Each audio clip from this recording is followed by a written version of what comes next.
Assalamualaikum. Selamat datang di channel Cerita Novika 2. Semoga hari ini teman-teman dalam keadaan sehat walafiat dan senantiasa diberikan kebahagiaan sepanjang hari. Ujang dan Yadi sudah bersahabat sejak masih duduk di bangku SD. Persahabatan mereka bukan hanya ditandai dengan lelucon khas anak kampung dan kenakalan kecil di sawah, tetapi juga oleh hobi yang sejak lama menyatukan keduanya, memancing.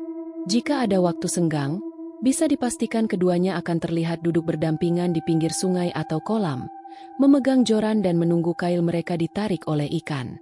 Suatu malam, selepas Isya, Ujang datang ke rumah Yadi dengan semangat membara. "Yad, ayo berangkat malam ini," katanya. Muara di desa Mangli sekarang lagi banyak ikan. Banyak orang kota sengaja datang ke sana buat mancing, ucap Ujang sambil membawa tas pancing di punggung dan senter tergantung di lehernya. Yadi yang sedang menyalakan rokok hanya melirik malas. "Malam-malam begini, Jang? Lah itu tempatnya jauh loh, di dekat laut. Lagian, malam Jumat begini." Ujang menepuk bahu sahabatnya. "Justru itu, orang-orang pada takut, jadi tempatnya sepi. Siapa tahu ikannya makin banyak. Nanti kita kemah di sana semalam. Besok pagi baru pulang bawa ikan segambreng buat dibakar." Yadi akhirnya luluh. Ia tahu, saat Ujang sudah punya rencana, sangat sulit untuk mengubah keputusannya. Mereka pun segera menyiapkan perlengkapan. 2 buah joran pancing panjang, ember umpan, matras, air minum, serta beberapa makanan ringan. Tepat pukul 22, mereka melaju dengan sepeda motor milik Yadi, menembus dinginnya malam di jalanan lengang menuju muara. Langit malam itu tidak terlalu gelap. Bulan terlihat bulat penuh, menggantung seperti lentera kuno di angkasa. Angin laut mulai terasa menusuk, membawa aroma asin dan dingin yang khas. Sepanjang perjalanan, hanya suara mesin motor dan gesekan angin yang menemani. Sawah-sawah gelap di kiri kanan jalan seolah mengintai dalam diam. Ketika mereka melintasi sebuah warung kecil yang masih buka di tepi jalan desa terakhir sebelum mencapai muara, Ujang berhenti sebentar untuk membeli rokok dan kopi instan. Di warung itulah, seorang pria tua yang duduk sambil menyeruput kopi menyapa mereka. "Arep nang endi, Le?" tanyanya sambil melirik tas pancing yang digendong Ujang. "Ke muara, Pak. Mau mancing," jawab Ujang santai. Orang tua itu diam sejenak. Matanya menyipit menatap ke arah laut yang mulai samar-samar terlihat di ujung jalan. "Malam Jumat, Le. Biasanya yang gak kelihatan juga keluar kalau malam-malam begini," gumamnya. Yadi menelan ludah. "Maksudnya, Pak? Saya cuma bilang hati-hati di muara.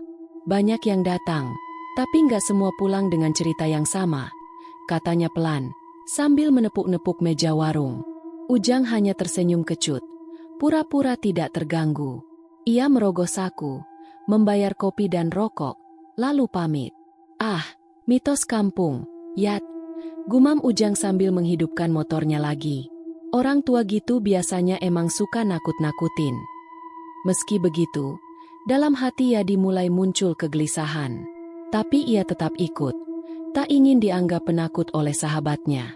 Sekitar pukul 23.30, mereka tiba di lokasi. Muara itu adalah tempat di mana sungai bertemu langsung dengan laut, dikelilingi semak dan pohon bakau yang tumbuh liar.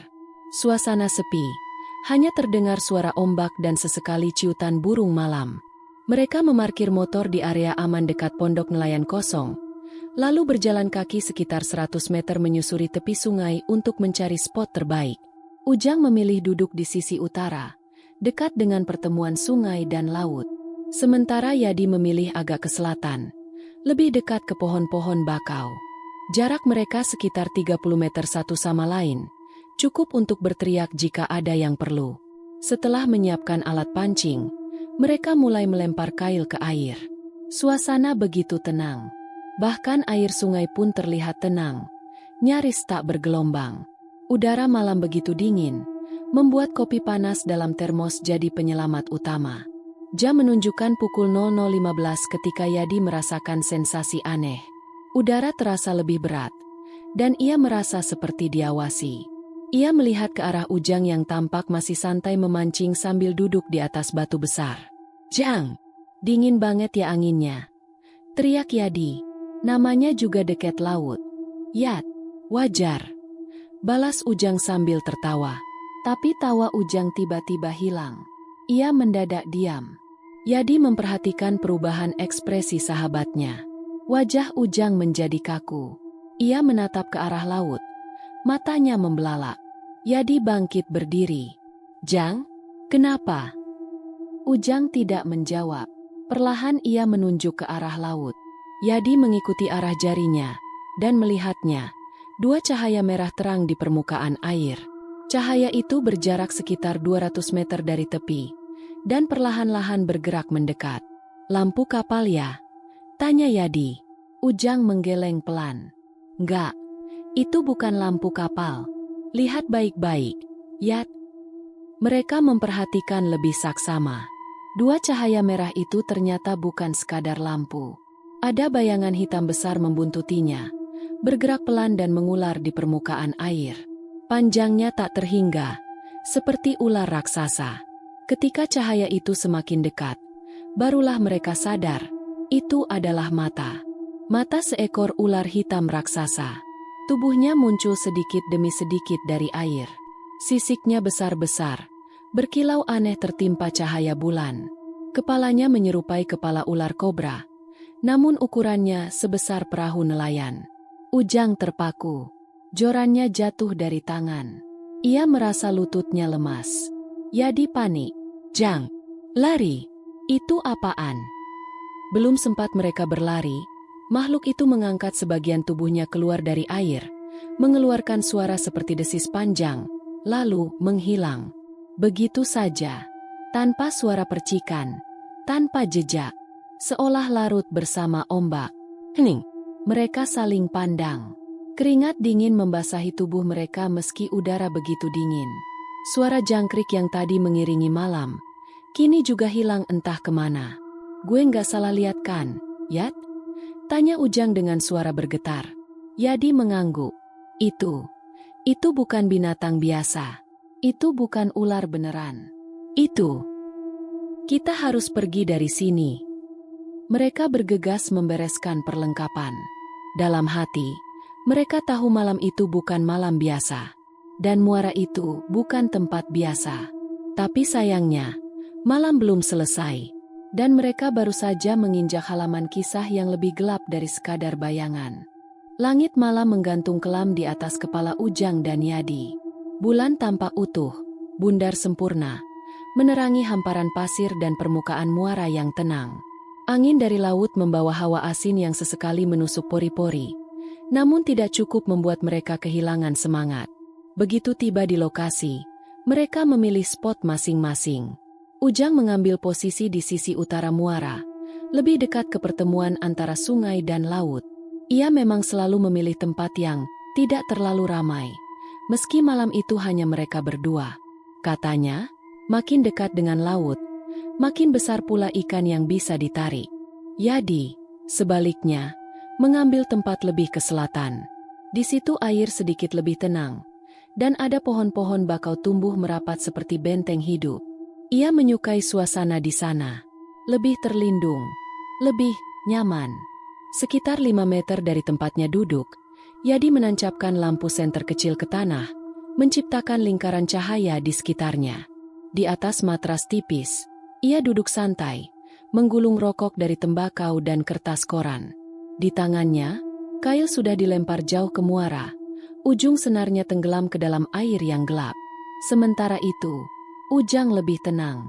Ia duduk menyilangkan kaki di atas batu datar besar yang menjorok sedikit ke sungai. Di belakangnya, hanya rumputan dan ilalang. Di depannya, hamparan air yang luas dan pekat. Malam itu benar-benar sepi. Selain suara jangkrik yang samar dan desir angin menerpa ranting pohon bakau, tidak ada bunyi lain. Bahkan suara percikan air pun terasa seperti bisikan jauh. Damai. Tapi damai itu tidak berlangsung lama. Sekitar pukul 23.30, Yadi sedang asyik memainkan jorannya ketika telinganya menangkap suara aneh. Seperti bunyi gemuruh rendah dari kejauhan. Awalnya ia pikir itu suara ombak pecah lebih besar dari biasanya. Tapi gemuruh itu datang berulang, berdenyut seperti detak jantung bumi. Pelan, berat, dan seolah menggetarkan tanah tempat ia duduk. Ia berdiri, mencoba menajamkan pendengaran. "Ujang?" panggilnya. Tapi hanya angin yang menjawab. Ia memandang ke arah laut. Tak ada apa-apa, hanya gelap dan bulan yang menggantung di atasnya. Di sisi lain, Ujang juga menangkap sesuatu. Ia menegakkan punggungnya, menurunkan joran perlahan.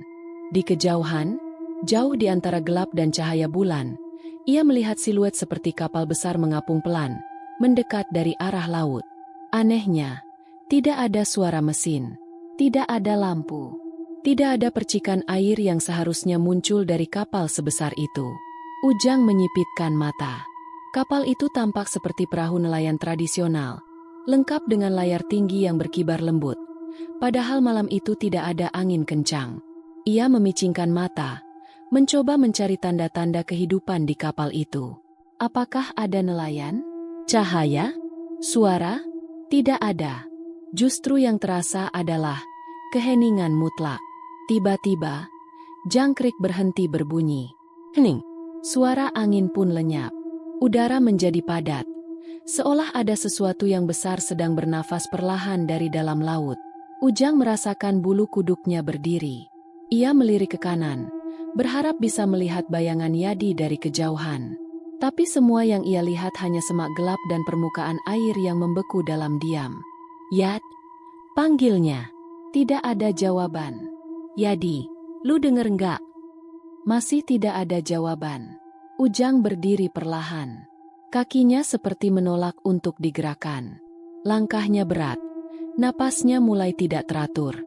Ia memungut senternya dan menyorot ke arah selatan, tempat di mana Yadi seharusnya berada. Tapi sinar itu hanya menembus kabut tipis yang entah sejak kapan muncul, menggantung rendah seperti tirai yang turun perlahan. Sementara itu, Yadi juga mulai merasa tidak nyaman. Ia sudah lama tidak melihat cahaya dari arah Ujang. Biasanya, walau jauh, ia masih bisa melihat senter temannya memantul di air atau sesekali mendengar suaranya. Sekarang sunyi. "Ujang?" teriak Yadi. Tidak ada balasan. Yadi berdiri, mulai membereskan joran. Tapi sebelum ia bisa menarik kembali kailnya, sesuatu menarik kuat dari bawah air. Krak! Senar pancingnya menegang dengan keras, hampir membuat jorannya patah. Ia refleks menahan gulungan senar, tapi kekuatan dari bawah terlalu besar. "Waduh, ini ikan apaan?" gumamnya, setengah panik. Ia mencoba menarik kembali perlahan, tapi semakin ditarik, semakin kuat dorongannya. Air mulai bergejolak, gelembung-gelembung muncul dari dalam permukaan, seperti sesuatu yang bangkit dari dasar. Tiba-tiba, kailnya lepas sendiri. Yadi terhuyung ke belakang. Saat itulah ia melihatnya.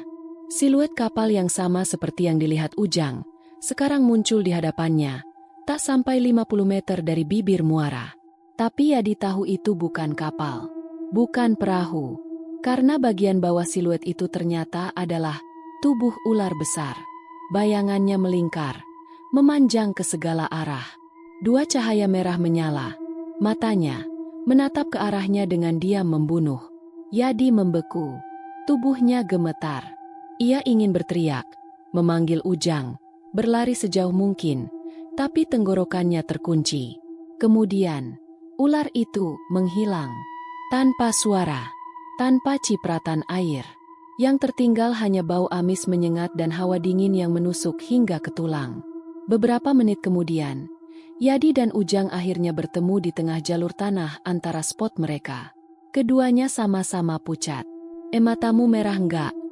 tanya Ujang terbata. Yadi mengangguk perlahan. "Gue juga lihat kapal yang ternyata bukan kapal." Mereka saling pandang, sama-sama tahu, apapun itu, bukan manusia, bukan binatang, dan bukan ilusi. "Kita nggak boleh di sini sampai pagi," kata Ujang cepat. Yadi mengangguk, tapi saat mereka hendak kembali ke arah motor, suara dari arah laut menggema pelan. "Ujang!" Mereka berhenti. "Ya Adi!" Suara itu bukan suara manusia. Serak, berat, seperti digesek dari dalam tenggorokan yang penuh darah. Tanah di bawah mereka bergetar. Air di muara mulai bergelombang. Mereka berlari, tanpa melihat ke belakang, tanpa bicara. Yang mereka tahu, malam belum selesai. Dan apapun yang ada di balik suara itu, sedang mengikuti mereka, dari dalam ombak yang membisu.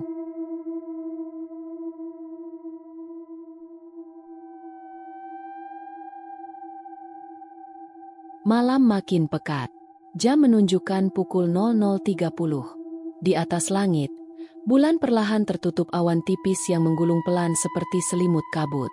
Suara ombak masih terdengar. Namun kali ini tidak menenangkan seperti sebelumnya. Ada irama aneh dalam gelombangnya, seolah setiap pecahan air membawa bisikan yang tak bisa dimengerti. Ujang duduk gelisah di tempatnya. Setelah pertemuan aneh sebelumnya, ia dan Yadi sepakat untuk tidak bicara banyak. Mereka kembali ke spot masing-masing, mencoba menenangkan diri dengan terus memancing, walau hati mereka sudah tak setenang joran yang terayun. Namun, hanya 15 menit setelah duduk kembali, Ujang melihatnya. Dua cahaya merah yang perlahan muncul di atas garis horizon laut. Awalnya kecil, nyaris seperti titik cahaya biasa. Ia mengira itu adalah lampu kapal nelayan yang hendak masuk ke muara setelah seharian melaut. Tapi, anehnya, lampu itu tidak bergoyang seperti lampu kapal biasanya. Dan semakin lama, posisinya tidak naik ke atas gelombang, melainkan tetap sejajar dengan permukaan laut, terlalu rendah. Ia mencoba meyakinkan dirinya bahwa itu hanya ilusi, mungkin pantulan cahaya, atau fenomena alam. Tapi saat cahaya itu makin besar dan makin mendekat, jantungnya mulai berdebar lebih kencang. Dari kejauhan, Yadi yang duduk lebih ke selatan juga melihatnya. "Ujang!" teriak Yadi. Suaranya gemetar.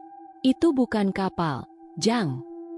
Ujang berdiri, pandangannya terpaku ke cahaya merah yang kini tampak sepasang, menyala simetris, seperti dua mata menatap langsung ke arahnya.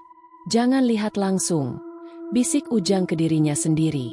Tapi ia tak bisa memalingkan pandangannya. Cahaya itu kini makin dekat. Permukaan laut di sekitarnya tidak memantulkan cahaya apapun. Justru, gelombang air tampak menjauh, seperti ditolak oleh sesuatu yang besar yang tak tampak bentuknya. Yadi mulai mundur pelan. Ia tidak tahu harus berlari atau tetap diam. Tapi naluri bertahan hidupnya menyuruhnya meninggalkan tempat itu sekarang juga. Saat itu, terdengar suara pelan dari dalam air, seperti sesuatu yang bergesekan, seperti sisik melilit batu karang. Pelan, panjang, berat. Eselererer kakaka. Eselererer kakaka. Dan kemudian, makhluk itu muncul. Dari balik gelombang laut, sebuah kepala besar menjulang. Bentuknya menyerupai ular, tapi lebih panjang dan jauh lebih besar dari perahu nelayan manapun yang pernah mereka lihat. Mata itu adalah dua cahaya merah yang mereka lihat sejak tadi. Menyala terang seperti bara, namun tidak berkedip. Menatap mereka langsung, penuh perhitungan. Seolah makhluk itu tidak sedang tersesat, tapi sedang mencari. Kepala itu perlahan naik dari permukaan laut. Sisiknya hitam mengilat, namun bukan hitam biasa. Setiap sisik tampak seperti berdenyut, hidup, dan mengeluarkan kilau kehijauan aneh seperti kulit logam basah. Bentuknya panjang dan berotot, tubuhnya melilit sebagian air muara, hingga air mulai naik ke daratan perlahan. Ujang terdiam. Nafasnya tertahan. Di otaknya, hanya satu kata terlintas. Bukan ular biasa. Yadi jatuh terduduk. Kedua matanya tak lepas dari makhluk itu. Makhluk apaan itu, Jang?" desisnya. Ujang tak menjawab. Ia justru mundur perlahan, berusaha menggapai senter yang terjatuh dari tangan. Tiba-tiba, makhluk itu mengeluarkan suara mendesis panjang, sangat panjang, seperti teriakan tapi tanpa suara manusia. Hawa panas menyambar dari arah laut, meski angin malam masih berhembus. Lalu, sesuatu yang membuat mereka lebih takut lagi terjadi. Ular itu berbicara. Bukan dengan suara seperti manusia, tapi dalam bentuk gema di kepala mereka. Suara dalam pikiran, berat, dalam, dan seperti terbuat dari batu yang saling berbenturan. Kalian memancing di tanah yang bukan milik kalian. Kalian mengusik saat laut sedang tidur. Ujang menahan muntah. Yadi menutup telinganya. Meski suara itu bukan datang dari telinga. Tubuh makhluk itu makin tinggi. Kini sebagian lehernya menjulang hampir 3 meter di atas permukaan muara, dan sisanya masih tersembunyi di air. Pergi, atau tinggalkan bagian tubuh kalian di sini. Ujang menjerit. Ia menarik Yadi, dan keduanya mulai berlari ke arah motor yang diparkir di semak. Namun tanah di bawah mereka tiba-tiba menjadi licin dan basah seperti lumpur rawa. Semak-semak seperti hidup dan menyentuh kaki mereka. Mereka terjatuh 2 kali sebelum akhirnya berhasil mencapai motor. Dengan tangan gemetar, Ujang mencoba menyalakan motor. 1, 2, 3 kali starter, tapi mesin tidak mau menyala. Yadi menangis. Jang, cepet Jang, sumpah gue nggak mau mati malam ini. Lalu, terdengar desisan panjang dari arah belakang mereka. Mereka menoleh. Di batas pandang antara darat dan air, makhluk itu menatap mereka. Kali ini, ia lebih tinggi, seolah berdiri dari dasar muara, memanjang tak terlihat ujungnya. Namun makhluk itu tidak menyerang. Ia hanya menunggu. Dia nunggu kita pergi. Jang, kata Yadi pelan, lirih. Dia nggak mau kita mati di sini. Dia cuma nggak mau kita dekat-dekat tempatnya. Ujang akhirnya berhasil menyalakan motor. Tanpa pikir panjang, mereka berdua naik dan melaju dengan kecepatan gila keluar area muara, menembus gelap dan semak belukar. Tidak ada kata, tidak ada tanya. Hanya teriakan mesin dan ketakutan membatu. Saat mereka berhenti di pertigaan desa, napas keduanya masih tersengal. Keringat membasahi baju mereka, padahal udara malam masih dingin. Dari kejauhan, muara terlihat tenang kembali. Gelombang seperti biasa. Suara jangkrik kembali terdengar. Seolah tidak ada apa-apa yang terjadi. Tapi mereka tahu, malam itu, mereka sudah melihat penjaga yang tidak ingin dikenal. Dan mungkin, tidak akan semua yang datang ke sana bisa pulang seperti mereka. Udara malam masih pekat saat Ujang dan Yadi berlari meninggalkan tepi muara. Mereka tak bicara satu sama lain. Hanya deru napas dan suara sepatu menghantam tanah basah yang terdengar. Langkah kaki mereka terburu, kacau, seolah sedang dikejar kematian itu sendiri. Namun di tengah pelarian itu, mereka sadar satu hal yang menggetarkan hati. Mereka tidak sedang dikejar secara biasa, tapi sedang dimainkan. Sesaat setelah meninggalkan motor yang mogok, mereka mencoba memotong jalan melalui jalan setapak di balik semak untuk mencari jalan desa lebih cepat. Tapi suasana di sana tidak kalah menyeramkan. Kabut mulai turun perlahan, menutup pandangan sejauh beberapa meter ke depan. Padahal tadi malam cerah. Yat, cepat, lewat sini, seru Ujang, menarik tangan sahabatnya. Namun saat mereka sampai di tikungan kecil dekat pohon waru besar yang tumbuh menjulang di dekat aliran anak sungai kecil, langkah mereka terhenti. Di depan mereka, sosok ular itu berdiri lagi. Tapi kali ini, tubuhnya tampak seperti tembus pandang, separuh bayangan. Sisik yang berkilau tampak samar, namun matanya tetap menyala merah terang, menusuk. Ujang mundur perlahan. Dia bisa muncul di mana aja. Bisiknya, gemetar. Ular itu tidak datang dari laut saja. Ia bisa muncul dan menghilang seperti roh. Yadi mulai menangis. Ini bukan ular biasa, Jang. Ini jin, demit, atau entah apa. Tiba-tiba, terdengar bisikan lirih di telinga Ujang. Sangat dekat, seolah berasal dari balik lehernya. Ujang, pulang. Jang, pulang sama aku. Ujang membeku. Itu suara ibunya. Tapi ibunya sudah wafat 2 tahun lalu. Ia menoleh. Tidak ada siapa-siapa. Tapi suara itu muncul lagi. Nak, ibu kangen kamu. Nak, jangan tinggalin ibu. Ujang menjerit dan berlari. Yadi yang panik ikut berlari ke arah berlawanan, membuat mereka terpisah. Di sisi lain, Yadi jatuh terpeleset dan terguling ke pinggir muara. Lumpur dan air asin membasahi seluruh tubuhnya. Saat ia berusaha bangkit, ia melihat sesuatu di dalam air yang membuatnya membatu. Wajah ibunya. Wajah yang sangat ia kenal. Senyum lembut. Tatapan sayang. Ibunya berdiri di bawah air. Tapi matanya menyala merah. "Ibu?" gumam Yadi, ragu. Sosok itu mengangkat tangan, menggapainya dari dalam air. "Ikut ibu pulang, nak. Di sini lebih tenang."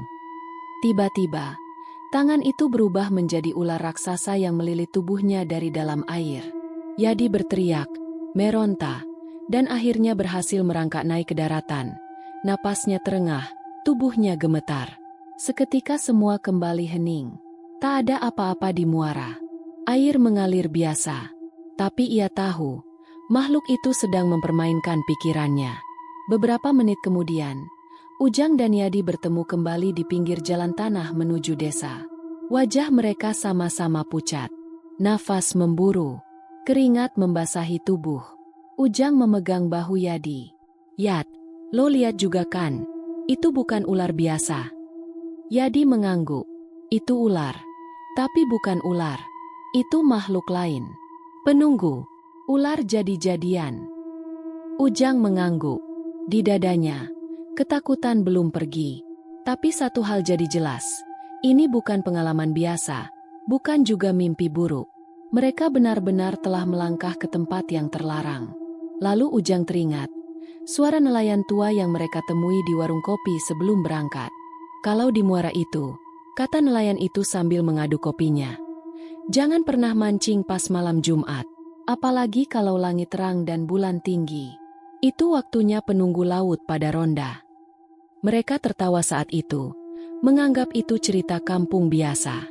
Tapi kini, semuanya terasa sangat masuk akal. "Ular itu bukan pengganggu," ujar Ujang pelan. "Dia penjaga. Dia yang mengatur siapa yang boleh datang, siapa yang harus pergi. Dan kita..." Yadi menatap temannya dengan pandangan kosong. "Kita datang tanpa permisi." Langkah mereka berdua kembali ke motor berjalan lambat. Motor masih terparkir di tempat semula, sedikit miring, penuh lumpur. Namun kini, bisa menyala dalam sekali starter. Seolah, makhluk itu memang tidak ingin mereka mati. Bukan malam ini. Sebelum meninggalkan muara, mereka menoleh untuk terakhir kali. Air laut tenang. Angin berhembus perlahan. Namun di atas permukaan air, masih tampak dua cahaya merah mengambang perlahan. Tidak mendekat, tidak menghilang, hanya mengawasi. Dan dalam hati mereka, keduanya tahu, ular itu belum selesai.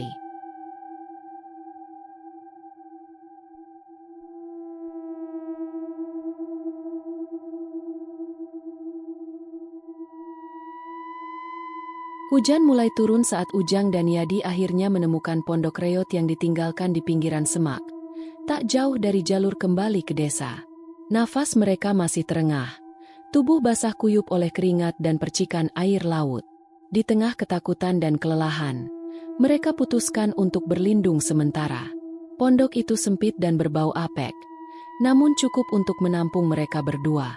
Di dalamnya hanya ada kursi bambu, jala usang tergantung di dinding, dan senter kecil yang masih menyala redup. Mereka duduk diam tanpa suara, hanya tatapan mata yang saling mengisyaratkan, apa yang barusan kita lihat itu nyata. Sekitar 15 menit kemudian, terdengar suara motor mendekat dari arah jalan tanah. Ujang refleks berdiri dan mengintip dari balik jendela kayu. Lampu motor menyala terang, menyorot ke arah pondok. Dari atas motor tua itu turunlah seorang lelaki tua dengan sarung dililit pinggang, mengenakan jaket parasut robek dan topi nelayan usang. "Hei, kalian ngapain di situ?" teriaknya. Ujang dan Yadi keluar tergesa, menghampiri. Kami dari kota, Pak. Tadi mancing di muara. Lalu ada sesuatu, makhluk besar. Kami lari." Jelas Yadi terbata. Wajah nelayan tua itu langsung berubah. Sorot matanya menjadi tajam. "Kalian mancing malam ini? Di muara itu?" Ujang mengangguk. Tanpa banyak tanya, lelaki itu memberi isyarat. "Ayo ikut saya." Di sini nggak aman lama-lama. Mereka bertiga naik motor ke rumah si lelaki tua.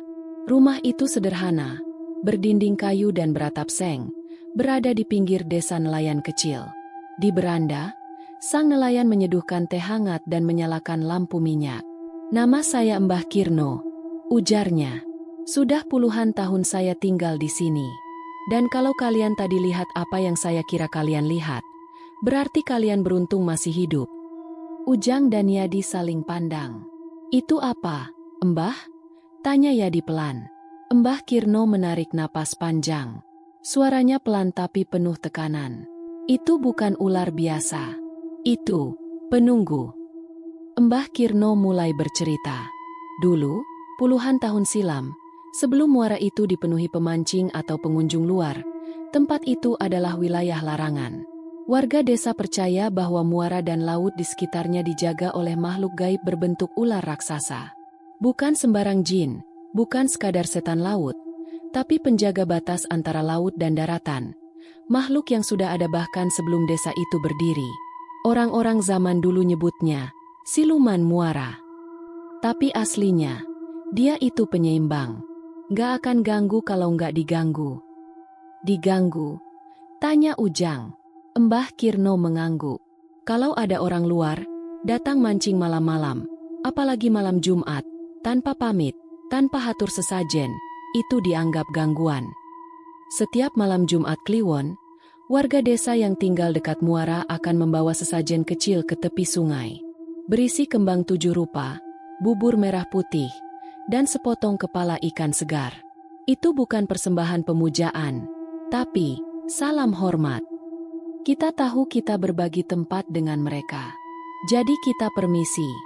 Sama seperti kamu masuk rumah orang, kamu ketuk pintu. Jelas Mbah Kirno.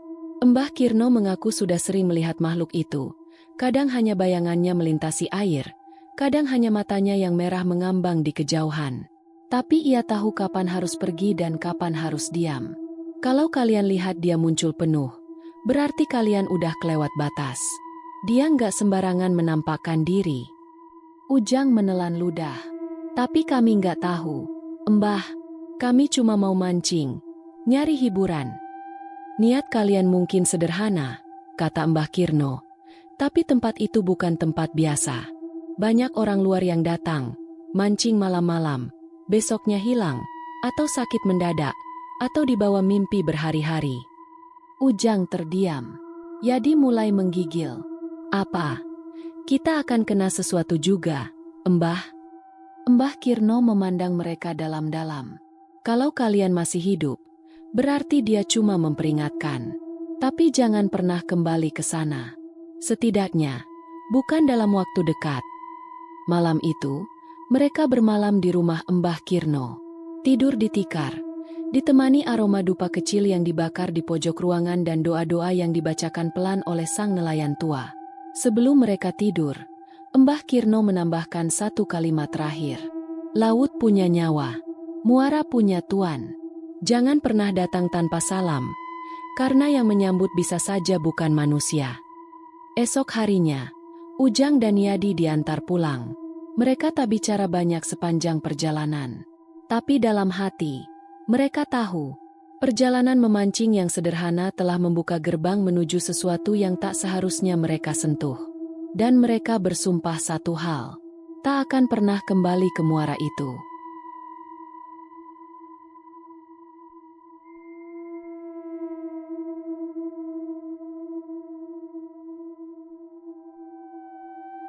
Malam setelah mereka pulang dari rumah Mbah Kirno seharusnya jadi waktu istirahat dan kelegaan. Tapi tidak bagi Ujang dan Yadi. Alih-alih tidur nyenyak, mereka malah tenggelam dalam mimpi yang lebih mengerikan dari apapun yang mereka alami sebelumnya. Ujang terbangun berkali-kali. Setiap ia memejamkan mata, mimpi yang sama berulang. Ia melihat rumahnya tenggelam dalam air keruh berwarna hitam. Dari celah-celah lantai dan dinding, muncul sisik mengilap. Lalu, perlahan, sesosok ular raksasa menjulur masuk lewat jendela belakang. Matanya menyala merah darah. Ujang mencoba berteriak tapi suara tak keluar. Ia hanya bisa melihat tubuhnya sendiri dibelit dan ditelan bulat-bulat. Begitu terbangun, ia langsung terduduk dengan nafas memburu. Dingin, keringat membasahi seluruh tubuhnya. Ia mengambil air minum, lalu menatap jendela rumah, yang terlihat berkabut meski tak ada hujan. Yadi mengalami hal serupa.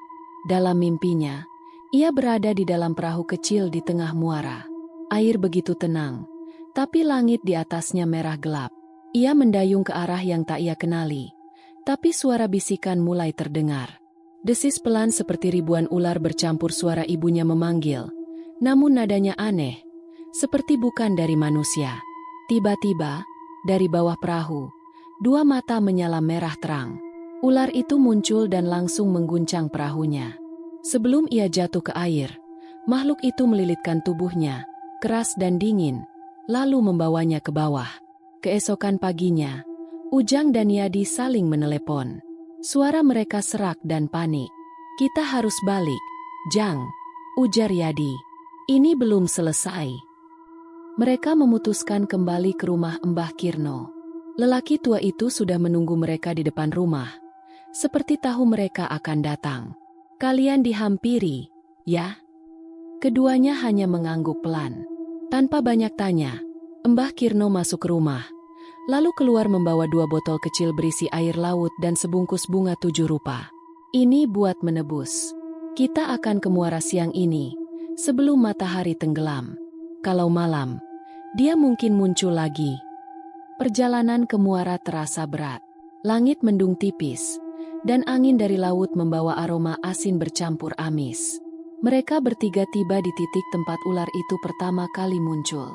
Mbah Kirno memberi isyarat agar mereka berdiri di bibir muara. Ia membaca doa-doa panjang. Suaranya lirih tapi terasa berat. "Sekarang, lemparkan bunganya pelan, dan air ini, cipratkan ke air." Ujang dan Yadi mengikuti.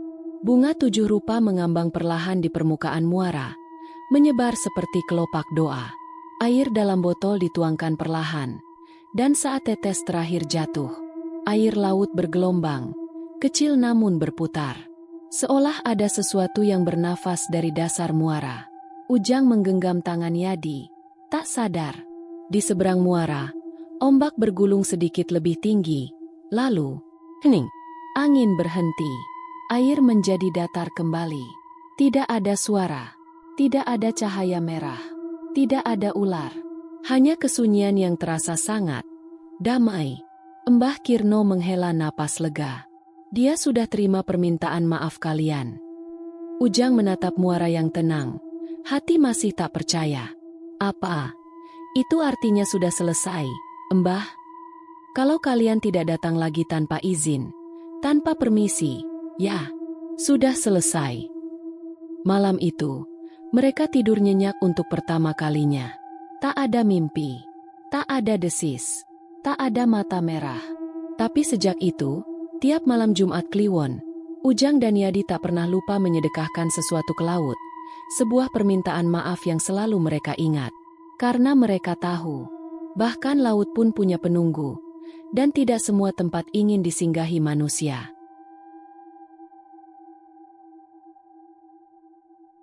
Beberapa hari berlalu sejak kejadian di muara itu, dan langit di atas Kabupaten Pemalang mulai tampak lebih jernih. Suasana desa kembali seperti biasa. Namun bagi Ujang dan Yadi, semuanya telah berubah. Ada luka tak kasat mata, ada kesadaran baru yang mereka bawa pulang sejak malam penuh teror itu. Di suatu sore yang teduh, Ujang dan Yadi duduk di warung kopi Pak Udin, warung tua yang berdiri di tepi sawah.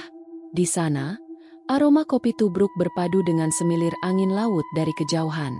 "Yan," Ujang membuka obrolan, menatap gelas kopinya yang masih mengepul. "Menurutmu, itu apa, ya?" "Maksudnya, makhluk itu, penunggu itu." Yadi menggeleng pelan, matanya memandang jauh ke arah barat, ke batas cakrawala tempat laut dan langit bertemu. "Entahlah, Jang, mungkin memang bukan buat kita ngerti.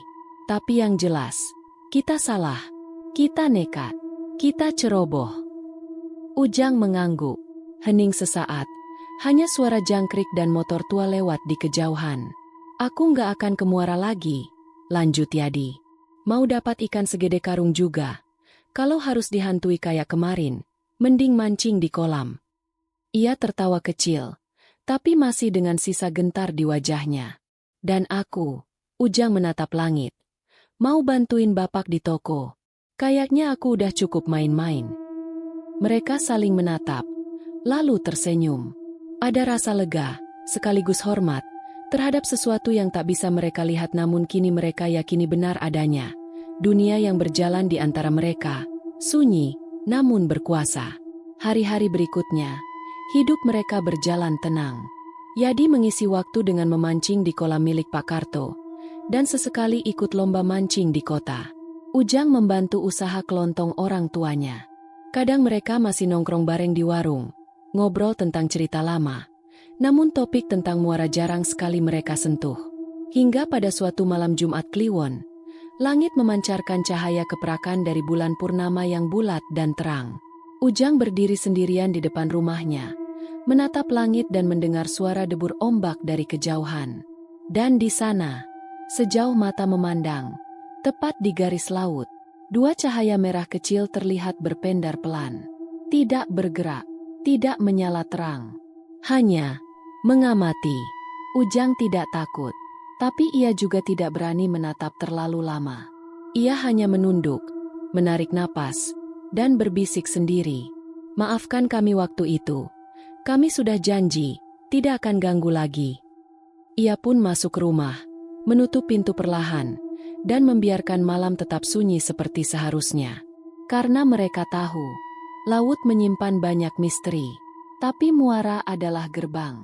Dan setiap gerbang pasti ada penjaganya. Penjaga yang tak tidur, penjaga yang tak suka diganggu, penjaga yang hanya ingin diingat.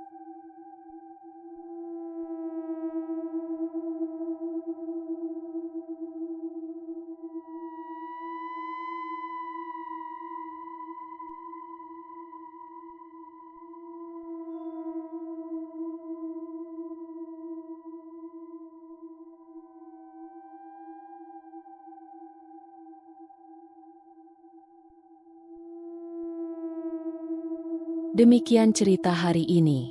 Semoga teman-teman dapat terhibur dan dapat mengambil hikmah kebaikan isi di dalamnya. Jangan lupa juga bagikan cerita ini kepada teman-teman yang lain agar mereka juga bisa mendapatkan hiburan yang sama. Mohon maaf apabila ada kesalahan kata dan ucapan kami dalam membacakan cerita ini. Terima kasih dan wassalamualaikum.